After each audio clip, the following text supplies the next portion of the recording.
Unbelievable. Look, among the nerds, I found an actual girl here. Look at this. Not too shabby around here, huh, honey? The male-female ratio, yeah? I mean, you've got your veritable pick of the litter. You can choose from all kinds of guys who have no idea how to please you.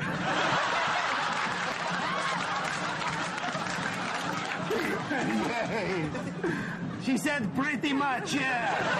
Who's going to stand up to this challenge? I will. Here he.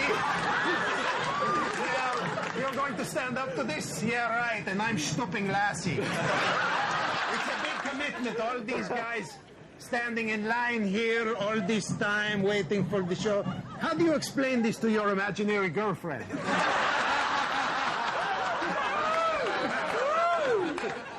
Look at this one. Oh my God. You look like some kind of super nerd. You know, that was built. It looks like you were built in a laboratory out of parts from a lesser nerd. You know, like he's a bionic nerd, if you will. Jedi Obi wanna whack off right now.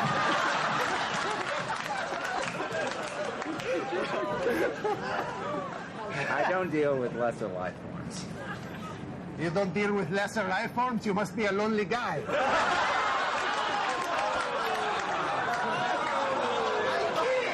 kid.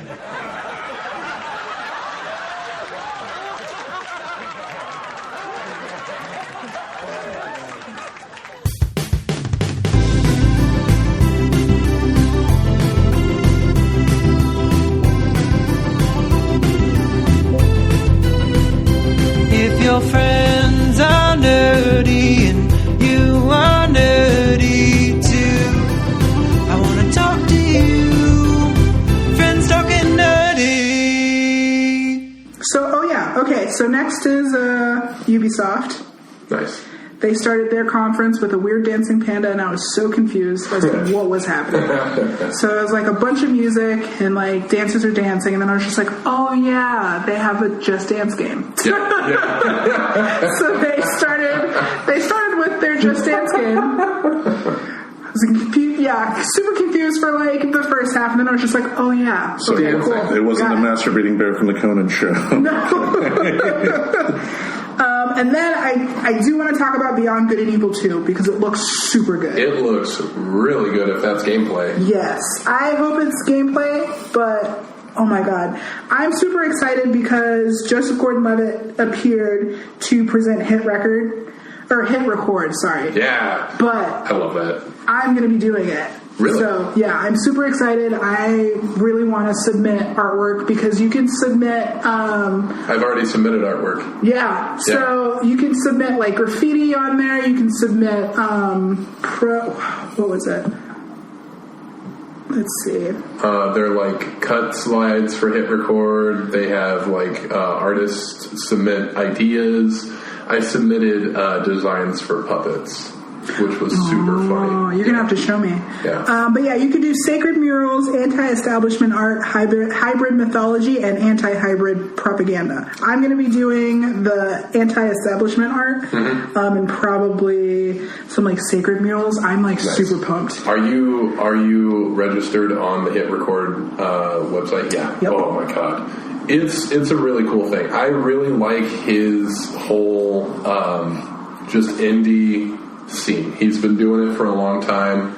He has like shorts out that are available. They also helped develop Don John. I don't know if you ever saw that. They shouldn't have. What? No, it was really great. It was a really great commentary on essentially being addicted to porn. Wow. Yeah. He is a very interesting person, and it's very interesting to watch him grow up. You know, I watched Third Rock from the Sun, and I've followed him essentially with everything he's done, which has just been good, like steadily good. He seems like such a wholesome person. But I was just like super excited to... In a real life, you're probably freebases on it. I was just super excited to see that it was going to be like there's going to be a solo mode and then a co-op mode that they were talking about as well for Beyond Good and Evil 2. So Beyond Good and Evil great game, if you ever played the original. Beyond Good and Evil has been in the works and has been in talks and in development for more than 15 years. So I take everything they talk about and everything they do with a little grain of salt. Really? Yeah. Wow. Yeah. A lot of people weren't happy with the fact that they're asking the community for support and creating artwork. And I think it's cool. Like, I think it's cool to like be able to be a part of something and like collaborate and like they care enough to be like, if you want to like put your artwork into the game, like we want it. Totally. Still, though, I mean, if they're waiting 15 years for what I guess I'm seeing right here is a prequel to an already established game, why is it taking 15 years? To your point, that would scare me. Yeah. Yeah, and that's why they're asking for people in the community to help and develop it. Because they probably don't have the money. But that runs the fear of having a Duke Nukem Forever type of deal, that by the time it finally hits, it's 2 or 3 or 5 versions back that, you know, the modern audience would not like. Yeah. Looks great. I'm so excited for it. Did not see the gameplay. Super excited. Yeah. Hit record. I love the hit record. Rainbow Six Siege, the guy got on stage and started talking about it, and I totally wasn't paying attention because he was gorgeous. So, Rainbow Six Siege is a tactical SWAT-based game. So they go in rounds. You have a team that is working tactically to take down other members of the bad guys. So you have like SWAT, and then you have terrorists, and it's fun. The environment is super destructive. So you might be in a room, and then the guys, instead of going through a door, will actually go through the ceiling, breach in, and then like take everybody out. Or there's a lot of stuff. There's like tactical shields, shotguns, axes, all kinds of crazy stuff. So if you like something like Counter-Strike, nope, it's a great game. I will take your word. Yeah. Have fun to whoever plays it. Yeah. Environments that get destroyed over time, I find that really cool, especially in like a tactical sense. Nice. Yeah. And then some dude in a motorcycle came out and started talking about Trials. I don't care. Trials, fun, kind of. If you're a motorcycle bro. Got it. But it's essentially like how far and how fast can you go on a motorcycle without crashing. Oh, they got a mobile game too, right? Yeah, Trials Evolution. Yeah. That's one of those games that, again, you got to pay money to actually advance to certain levels. You can get up to a certain point, but then you're just, you know, spinning your wheels for nothing. Yep. I mean, it looks good, don't get me wrong, but if they take what they do on the mobile game onto the console... So Trials has been on the console, it's been on mobile, it's been on a lot of different formats, mobile, like iPad, stuff like that, and if you like motorcycles, it's the game for you. Kind of. Have fun to whoever plays this game. Another one we'll be playing. Yeah. Next there's Tom Clancy's The Division 2, which... I like these games that like come out where the impact that you make in-game changes the ending. So this is going to be apparently one of those games where like your decisions impact the story. Maybe. That's what he said. That's what he said. Yeah. He said what he said, and he meant what he meant. I played the story of the original Division, and it's sandbox game. You have this world. You can do the stories and missions and all that stuff. There's a bunch of side quests. Did all the side quests. Nothing affected it. Yeah. And that's the thing with those type of games too. I mean, a video game script is going to be long regardless, but having to tie in 500 different endings, hard to do. So usually they will stick to a good handful. Yeah, I was going to say Detroit Become Human did it. Like, you can play that game multiple times and every single ending is different. Like, not impossible, but for the most part, when they do promise, you can change the ending, it's like one of like the Walking Dead game. Yeah, I mean, my God, great game, but really there are only a couple variations of the ending. Except for where everybody dies. Those are fun. Well, I like those games that you get to change the story, make an impact. Choose your own adventure. Yeah, I won't be playing this game either. Didn't really look that great. What was going on with Donkey Kong Rabbids? Like that whole... So the presentation, I don't know if you guys watch it, but the whole presentation was like weird. Like someone's mic was still on. As he like announced the game, and then this like weird thing happened where like instruments came out, and then like they started performing, but like he went backstage and someone was just like, sorry we changed your intro, and then like the presenter was just like, whatever, like it's always changing every second. And then like he took his mic, but I was just like, this is so awkward, because then the band started playing and it was supposed to be happy, but like you could tell the dude was like frustrated because like they essentially, I don't know what they had planned, but like they probably moved stuff around to fit room for something else. It reminds me of that episode of The Simpsons where they had a demonstration of one of those bodysuits they use for motion capture, and Homer did it successfully, and then he walked off stage and goes to the bathroom and the was like, oh yeah. Rabbids, though, they were an Ubisoft title that just was like Rayman Raving Rabbids. And they even had their own show on Nickelodeon. They've hung around because people just kind of like them. And they're so ugly. They are so ugly, but they are really funny. They were the Minions before Minions. They also were in the Switch title Mario and Raving Rabbids. So it's a Donkey Kong. It'll go somewhere. It'll go somewhere. I didn't get it, but I'm sure it'll be good to some people. Skull and Bones, the pirate game. 15 years too late. Really? No. I'm just talking about, 15 years ago was when the Pirates of the Caribbean movies first hit, so that's when people were more interested in pirates. Big and stuff, and I'll have to see more. It could be a Red Dead Redemption type of game, and they did show gameplay footage of like what it looks like.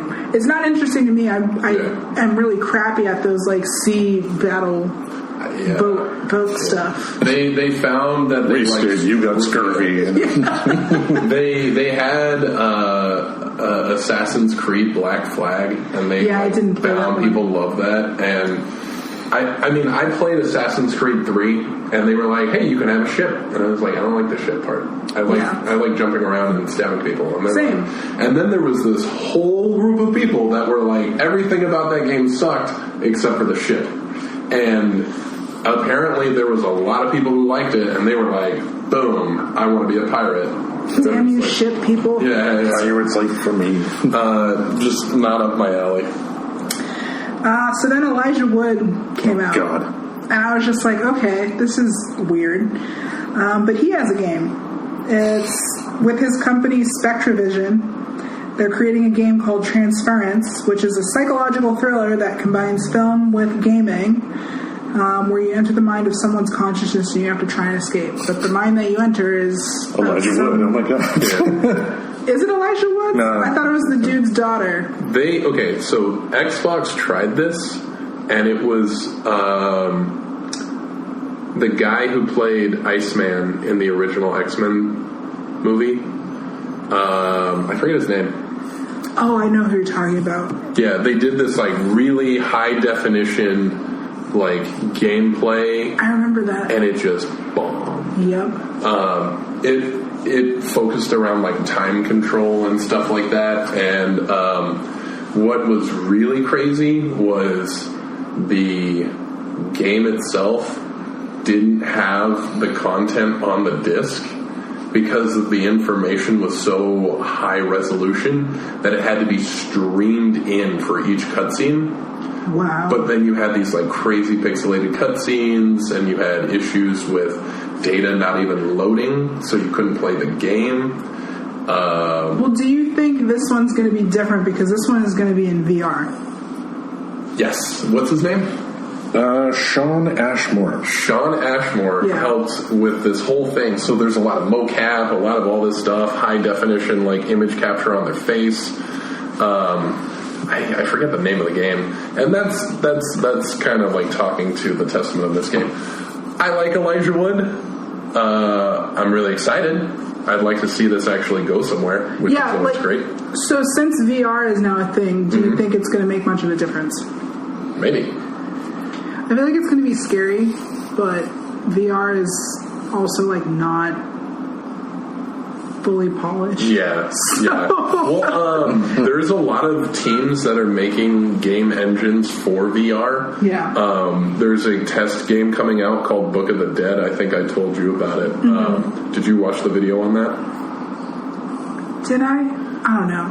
Probably not. There a lot of game engines are being created right now, and a lot of people are creating games to test these game engines. So it'll be fun. I'll like to see where it goes. VR has to get a lot better for me to jump in, because I'll play it. I'll go to conventions. I'll play it. I'll have fun. I'm still tripping over cords. So it's in my eyes, it's not safe. And having a giant battery pack around your head makes me feel weird. So I had a lot of fun when I played the Rick and Morty VR game. That was a lot of fun, but it's getting past gimmicky, which is good, but it has to keep going. Yep. Starlink Battle for Atlas was announced, and Star Fox is making a comeback. So Star Fox is going to be in that. Well, he's going to be in a game. He was in a game last year. What, really? Yeah. What game? Exactly. It's called Star Fox Zero.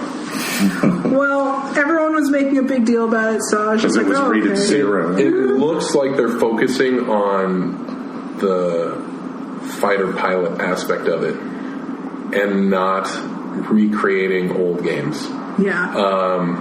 Was this a game before? Star Fox Zero. No, Starlink. Oh. Or is this a new game? New game. Okay. Yeah, I know Star Fox.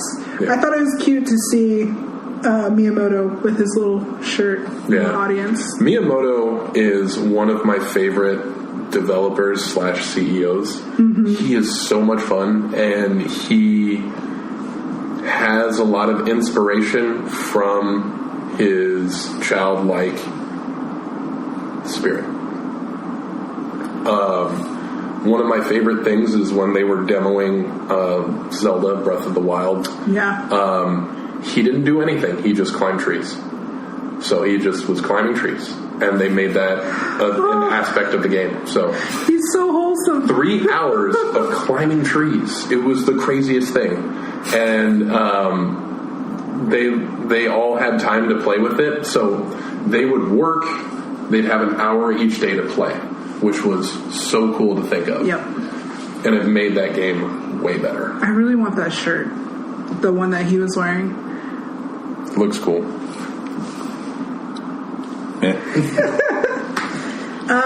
So there was a couple other games, I think, but I missed all of them. I don't know. Yeah, something. Assassin's Creed Odyssey? Yeah. That's what I was just about to announce. So yeah. I haven't played Assassin's Creed since they killed Desmond. That was Assassin's Creed 3. Spoilers, sorry. But Assassin's Creed... Well, no, I lied. My little brother gave me a free copy of Unity, if you ever played Unity. Yeah, I played that one. That was the last one that I played. Assassin's Creed, since its inception, after Assassin's Creed 2 had come out with the title every year. It was becoming the Call of Duty of open adventure games. Assassin's Creed 2 had 3 different titles. There was Assassin's Creed 2, Assassin's Creed 2 Electric Boogaloo, and Assassin's Creed 3 Revenge of whatever. And you followed Ezio Auditore. That was my favorite character. It was great. I played all 3. When they went to the New World for the colonies in 3, it was hit or miss with a lot of stuff, and it just became too much. And then they created Unity, and Unity was the buggiest thing I ever played. It's still terrible. They haven't patched it. Odyssey was announced. So this game is going to take place in ancient Greece. You can explore land and sea. You play as a mercenary sent on a quest to become a hero. The game is shaped by action and choice. In this one, you get to play as a female or a male. Cool. So that was pretty cool. And then you can also interact with figures like Socrates was in one of the cutscenes. Yeah. It looks something interesting. smart. Yeah. I mean, Assassin's Creed Origin looked great. Tom talked about it a lot. He loved it. Tom's a coworker. For the listeners. He does a 5 o'clock show the ladies love. It looks good. It isn't going to make me come back. Yeah, I'm definitely not going to spend money on this. Yeah. It looks great, but... I mean, I got a free copy of Unity. If anybody wants to send me a free copy of Origins, let me know. Hint. Yeah. Ubisoft, if you're listening, give us all free stuff. Yeah. I'll play it. That was the end of their press conference. Overall, I'm pissed that we don't get a new Watch Dogs game, but... Watch Dogs 2 was so good. Whatever. Watch Dogs 2 was so good. Before we actually get into Sony, there is a game that was announced that we didn't bring up yet. And that was the other game that I had a lot of notes on. And that is Cyberpunk 2077. Looks cool. I am so excited for this game. I have been following it since they first started talking about it. Like 2 weeks ago? What? I'm kidding. I don't know. It's like, they've been talking about this for a while. But yeah, I've been following it very closely, and I'm super excited. And I think that it's super cool that they kind of imprinted codes to the Witcher game that got snatched up. Yeah. But they also included a message inside the trailer telling fans more information about Cyberpunk 2077 as far as like release dates, what else is going to be like next to come. Cool. And like CD Projekt Red is one of those companies that like actually gives a fuck what their fans have to say, and like they take feedback so seriously. And it's one of those games where like when it's released, you know it's going to be a really good game because they just like focus and put so much attention to detail, and like they actually handle their games with care.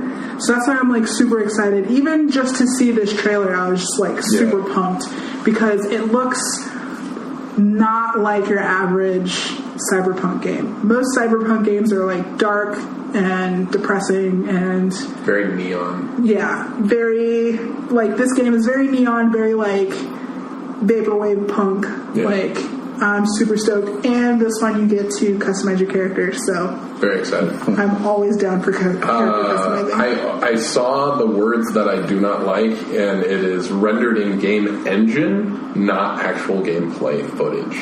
I don't care. They could have literally just like put a picture up and I still would have been happy. Gotcha. Like, it's one of those games where like I know that most of these announcements are like game engine, like not actual gameplay footage. Just the fact that they're putting something out is enough for me. Yeah, and it looks really cool. I want to see a flying DeLorean. That would be cool. Yeah. But yeah, super excited for that game. And with that, another episode of Friends Talking Nerdies into Books. We thank you all for listening once again. This is Tim Jousma here. Remember to tune in again next week as we wrap up our discussion on this year's E3. From there, the week after that, we are going to finally be getting to an episode we've had in the can for a while now about time travel. If I don't publish that, Maura will hurt me, and she's trained in boxing. She can kick my ass, so we're not going to let that happen. So we will get to that that. And then after we complete time travel, we are going to be celebrating our 1-year anniversary. If you've been listening from day one, we thank you. If today is the first day you've ever paid attention to Friends Talking Nerdy and you like what you hear, we thank you as well. There are ways to support us. Listen at the end of the episode here for some ways that you can help. But if you like what you hear, remember to subscribe to the show. Check us out on Facebook and Twitter. Share what you like on social media as well. I mean, if you like it, great, but show your love to everybody. Also, every Wednesday, Nerdware Wednesday, we want to continue increasing exposure to the website here, and one way to do that is through a social media campaign. So put on your nerdy best, use the hashtag NerdWearWed, and maybe you could end up as an inductee in the Nerdware Wednesday Hall of Fame. As always, friendstalkingnerdy.com is our website. We will see you next week. Subscribe to Friends Talking Nerdy on iTunes, the Google Play Music Store, as well as Spotify. Remember to support Friends Talking Nerdy on Patreon. Heidi, can I ask you something? Yeah, of course. Do girls not have balls? Girls do not have balls, no. So when a girl goes to scratch her balls, how does that work? I just don't understand what's at the bottom of a vagina. Do you want me to show you? Holy shit.